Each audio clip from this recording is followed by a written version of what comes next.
Rick Horrow joins Rock and Manooch on Fox Sports 910. Rick Horrow now on the right Twitter guest line. How we doing today, Rick? What's going on?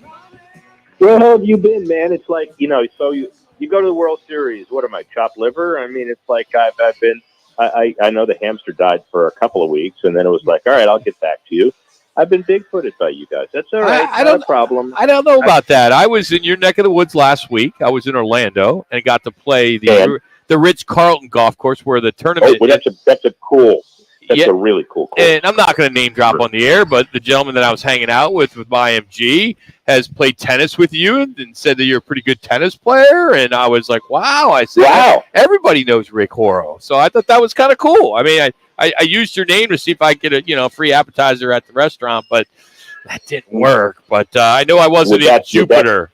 So would that be Ed McEnroe? Was that possible, or would it be somebody else? You don't have to tell me. Someone else. Maybe it Bob King. I'll text you. It was someone else. All right, that's all right. But the fact that they think that I'm a pretty good tennis player, that means that that person is demented and needs to be put away. But that's not a problem. But also where's Manute? I'm right here, Coach. He's here. Yeah. I'm always here. I missed you, man. I missed you too, man. Yeah, I mean it's been a while. I'm watching Kansas State. I'm watching your prodigy Purdy. Uh-huh. I talk you up on all of my segments about how you're the definitive quarterback guru in the modern era. And what do I get from you? I get crickets. Well, Coach, you've been so damn busy in Europe, and you're here and you're there, and I'm like, it's just, it's your go figure. We were both at the Ryder Cup at the same time, and we couldn't make it work. I mean, we texted each other, and we didn't see each other. But we could have seen each other. I know you were taking off. Did you go to Pompeii, by the way? One of those days. Yes, I did. Did. Wasn't that amazing? So did I. I figured the U.S. team would burn. I might as well see Pompeii burning too, and it was like really an amazing place. Can you imagine? Just picture this for a minute. You're cooking breakfast, and it's 8:20, and all of a sudden it feels a little hot, and you see some ashes, and you look outside, and this huge bunch of molten lava comes at you, and 30 seconds later, you and everybody else around you is completely dead, never to be seen again. Think of that. It is. It's just scary, and what an amazing place. I mean, all of Italy was just which is great. Ryder Cup, I thought they did a good job. I thought the first couple of days were better than the last, but it was definitely a good experience. But I do want to talk golf with you with Jon Rahm moving to the LIV golf tour, and with him defecting, could it break the PGA Tour? Could it break it? Because it's a little fragile right now. Yeah, well, the interesting timing of this is that nobody's really talking about this December 31 kind of informal timetable that the sides had to finish this deal that the commissioner and the head of the Saudi group were saying is an important deal to turn the hug into reality. Nobody knew what the deal was, but, it's going to be including living another day with these teams as a part of the deal, because Rahm is promised an equity piece of his own team. But this is the time to maximize leverage. And if I'm Jon Rahm, I may not like the idea that I'm now playing on a second-level tour. But, he's going to play the Masters it's hard for me to believe that he'll ever be excluded from the Masters, especially with the rules are if you win, you have a lifetime lifetime exemption, et cetera, et cetera. So it's one of those take the money and run. At the end of the day, is this good for the PGA Tour? No. If they merge, then the players get distributed back again the way they would have, and if not, they look pretty weak. So I guess we'll have to see what happens. Is the pressure on the PGA Tour more so than LIV? I mean, LIV's got all the cash. I mean, PGA Tour's losing a lot of their top quality guys, Rick. I would think that they would go, you know what? We'd love to see these guys almost every weekend. Is that the main onus that's per much is on the PGA Tour versus LIV, you think? Yeah, well, cash is always important, obviously. But when you think about the idea of getting cash, supposedly, if LIV doesn't finish the negotiations, there are some equity partners with some of these firms that we all know that are ready to step in.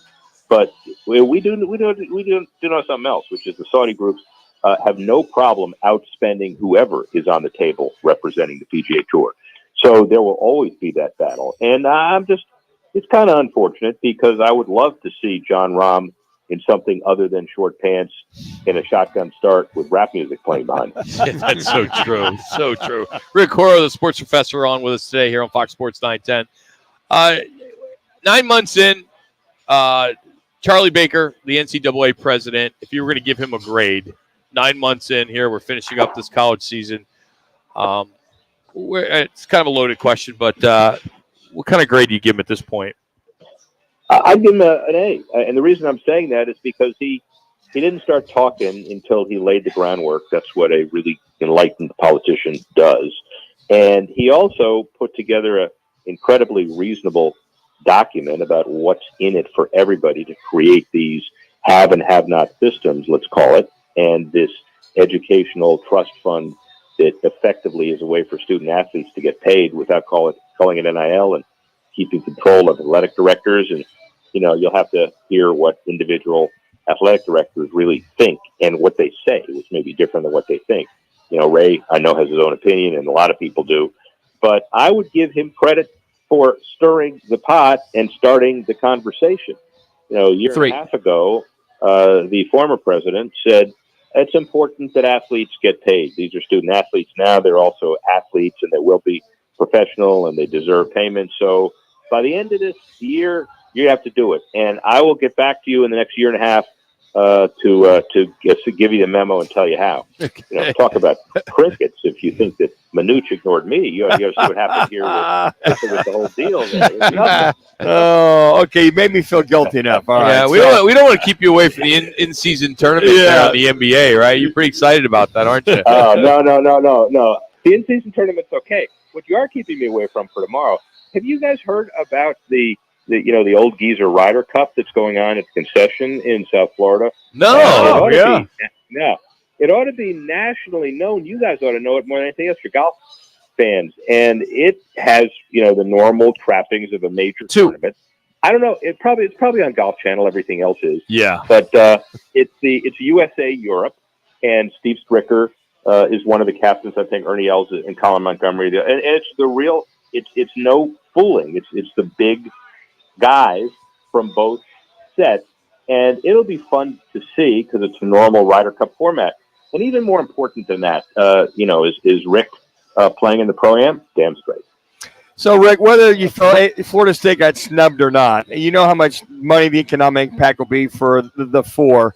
How much money would FSU be out by not going to a playoff scenario? What kind of number? We know big numbers for the four, but for that guy on the outside looking in, how much is this going to hurt their pocketbook? Well, directly, the payout be a difference between $6 or $7 million and $2 or $3 or $4 million. That's rough. But for Mike Norvell, his bonus was going to be about $950 if they ran the table, and now he's going to be capped at $200 if he runs a smaller table. And so, look, the bottom line is we can say the same thing about how Georgia would have been hosed, or Alabama would have been hosed, or Texas. So you got 4 rooms, and you got 6 worthy candidates for those 4 rooms.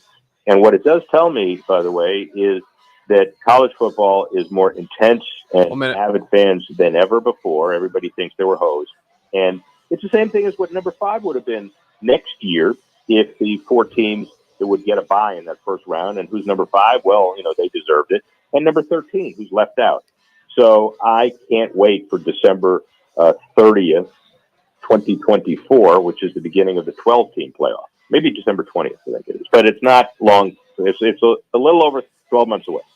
Rick, as we let you go, and you're going to walk Duke around Jupiter and your neighbors, if you run into Ricky Fowler, will you find out if he's going to defect or not? Because right now he says he's not, but John Rahm could get the dominoes going. Well, and, along with that, Kentlay's a neighbor, and Xander Schauffele, so maybe we'll. Oh, excuse us. Yeah, part us. Yeah, are there? We'll see all of the dominoes. Maybe it'll be an interesting, Christmas party time when I'm walking Duke around. Yeah. So I am going to find out exactly what's happening here. Good stuff. Well, good. We'll look forward to catching up with you next week on that. Then, Rick, thank you, buddy. Good talking to you. So I've got the invitation ongoing. Am I coming back next week? Yeah. We had a meeting about it. Yeah, the suit said we got to have you back. So Well, you continue to go meet. All right, that's all I want to do. That's Rick Horrow, the sports professor. Check him out on Twitter at Rick Horrow. Google him. You can see his books and everything else he does. It's on television. Does a wonderful job and always nice enough to give us some time away from his viewing of the NBA in-season tournament right now. But, hey, the weekend kicks off tonight here at Twin Peaks.